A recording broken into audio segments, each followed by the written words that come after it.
Na zona do Congresso Nacional de la Nación, tecnicamente Balvanera, existe um lugar que costuma fechar mais tarde do que a média, inclusive durante a semana. O lugar você pode ver quando passa a pé pela Avenida Rivadavia. Se encontra em um cubículo na Caixa Runim. Não existe mais nada aberto naquele horário e você começa a sentir cheiro de carne. Quando você vê, já dobrou a esquina e está atravessando a rua na direção do estabelecimento. Você está na Parrilla El Formoseño. El Formoseño vem de Formosa, possivelmente a mais obscura das províncias argentinas. Eu, particularmente, só soube de sua existência porque precisei fazer um trabalho de estatística em APS sobre o lugar. Descobri que sua origem envolve um bochincho entre paraguaios, argentinos locais e, Deus me perdoe por mencionar, austríacos. Formosa está no extremo norte do país e seus dados oficiais fazem lugares como Santiago del Estero parecerem com a Suíça. Voltemos ao Formoseño. Não é como se eu não estivesse acostumado a pisar em lugares esteticamente absurdos. Alguns, entretanto, têm essa capacidade de nos causar estarrecimento e às vezes até levam um certo tempo para que possamos ordenar racionalmente cada um dos aspectos individuais que juntos resultam em um valor muito maior do que deveria sair sua soma simples. Estamos falando de uma espécie de sinergia do dantesco. Ok, logo na porta, a primeira coisa que você percebe é que o lugar se trata de algo muito mais próximo de uma garagem expandida que de uma sala comercial.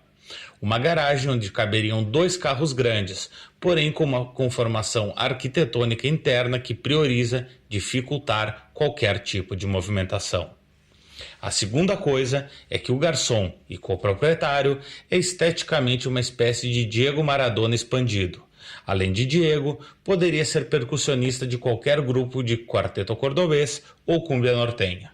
Seu irmão, um dos parricheiros, é muito parecido, e eu arrisco dizer que a divisão de tarefas se deu muito mais porque o Diego do atendimento é muito mais sociável do que o Diego que lida com as facas, que por qualquer diferença de habilidade na churrasqueira.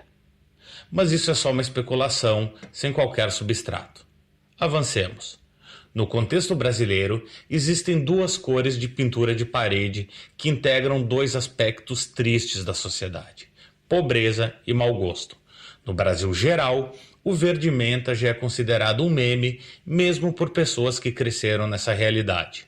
No Brasil das grotas de colônia alemã, o azul tristeza eterna, que a mãe do ADM costuma chamar de azul tia Dorli, e eu juro que não é em tom elogioso, e que pode ser visto por todos os amigos internautas no famigerado vídeo do chá de revelação de traição, que se tornou trend no ano de 2005, ou seja, esse ano, onde uma versão colona da Elise Matsunaga expõe seu cônjuge por uma série de traições e eventos dignos de um galã de bordel e de salões de baile de pantin alemão mafés. Aliás, segue imagem exclusiva de uma parede que consegue integrar ambas tonalidades e seu gentílico.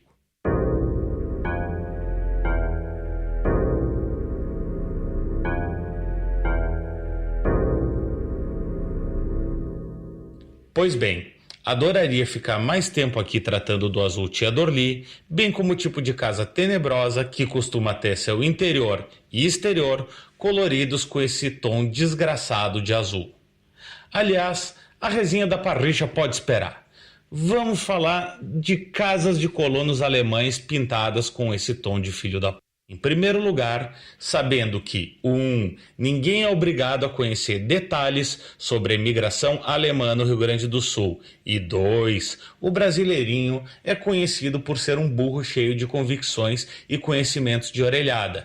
Precisamos deixar claro uma coisa aqui: a colonada que chegou no RS não tem absolutamente nada a ver com nazistas literais fugidos da Europa para refazer a vida no pós-guerra. A imigração germânica é muito, mas muito mais antiga. A maior parte dessa colonada brasileira de nascimento e alemã de sangue também é nazista? Pode apostar cada centavo que sim, mas isso é outra coisa. Inclusive, interessante mencionar, antes do advento do bolsonarismo, se tratava do clássico nazismo de churrasco, ou nazismo de Kerbfest. Basicamente, um sentimento de Volksgeist difuso e nada teórico, cujas maiores expressões culturais não incluíam Wagner ou peças cinematográficas de propaganda goebbesiana, senão brigas no Salão Flak, troca de socos na sede do bairro Ali e, é claro, mandar abraços e beijos através do locutor da Rádio Imperial de Nova Petrópolis. Depois do bolsonarismo, esse pan-germanismo de boteco de grota acabou ficando ainda mais confuso, em um mix de nacionalismo brasileiro com pan-germanismo de filho de primos. Sim, porém ficou mais ideológico e muito mais mainstream. Siegfried Ellwanger Castan deixou de ser a principal e talvez única referência intelectual desse nacionalismo bodegueiro, e o olavismo cultural, que já chegou diluído e, portanto, muito mais forte, passou a ser a ponta de lança desse movimento circular que corre atrás do próprio rabo como um Doberman demenciado por síndrome de disfunção cognitiva canina. Pois bem, essas casas não se tratam de patrimônios da época da chegada dos alemães, senão de algo muito mais recente e muito mais fuleiro. Casas de madeira, construídas entre 1950 e 1980 aproximadamente, e que possuem algumas características interessantes. 1. Serem inadequadas para o frio do inverno local. Todas essas casas são frias para um caralho no inverno e não costumam contar com lareiras, senão com fogão a lenha. Ótimo aparato, mas insuficiente para a questão do frio.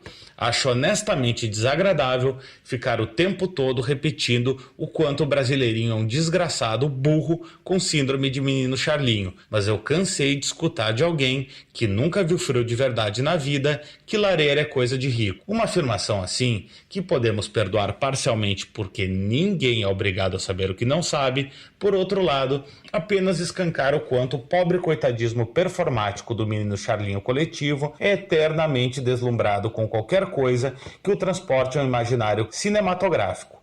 Não precisa ser um engenheiro, tampouco um arquiteto, tampouco um mestre de obras, para raciocinar que construir uma lareira ou instalar uma pré-fabricada é muito, mas muito mais barato do que a maioria das melhorias que se realizam comumente em uma casa. 2. Essas casas são sempre de madeira, eucalipto quando razoavelmente bem construídas, ou pinos heliotes quando flertando com a desgraça. Já estamos na 3ª ou 4ª geração de familiares vivendo na casa. Todos ali trabalham em alguma coisa. Já era possível ter remadeirado a casa ou construído outra no lugar, mas, assim, não seria possível agregar anos e mais anos de gordura nas paredes e teto. Aqui precisamos frisar algo. É paradoxalmente comum que a mulher, é sempre uma mulher, responsável pela casa, tenha algum tipo de neurose obsessiva por limpeza. Então podemos chegar a ver algo que não faz o menor sentido.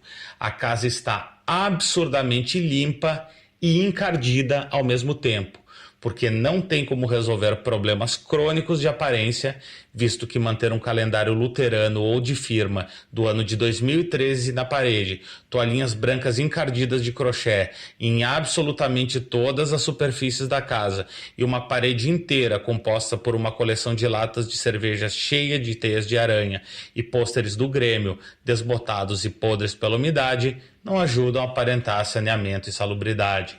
3. Piso de madeira podre. O mais impressionante do vídeo da Elise Matsunaga Lemoa é a presença de um piso frio na casa. Não é comum. Aliás, é bastante incomum. Pisos frios costumam ser bons para cozinhas, banheiros e hospitais. Não vou entrar aqui na disputa memética de qual tipo de piso é melhor para a casa em geral, porque isso é relativo. Mas aqui vemos a união de dois mundos. O piso de madeira podre, ao invés de ser substituído por outro madeiramento tratado, foi trocado por cerâmica, cronificando o problema do frio durante o inverno e deixando a casa ainda mais feia do que já era. Poderia seguir detalhando essa casa prototípica das profundezas das grotas alemãs, do odor crônico do banheiro, causado por urina repetidamente despejada fora do vaso sanitário, devido ao estado constante de embriaguez de todos os homens que circulam pela casa. Poderia falar da mesa da cozinha de fórmica igualmente azul tristeza, ou do sofá encebado de courino, não couro, courino, aquele simulacro hediondo de couro. Mas precisamos voltar para a nossa resenha gastronômica. As paredes do El Formosenho estão pintadas no melhor estilo verde-menta do subdesenvolvimento brasileiro. As mesas, vocês já imaginam o estado. E as cadeiras, eu sequer preciso comentar alguma coisa a essa altura do campeonato. Quando você entra, você precisa basicamente ir se esgueirando até poder sentar.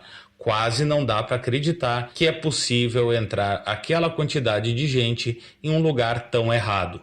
O sanduíche de vacío, um corte de carne conhecido no Brasil como fraldinha, vem em um tamanho obscenamente grande.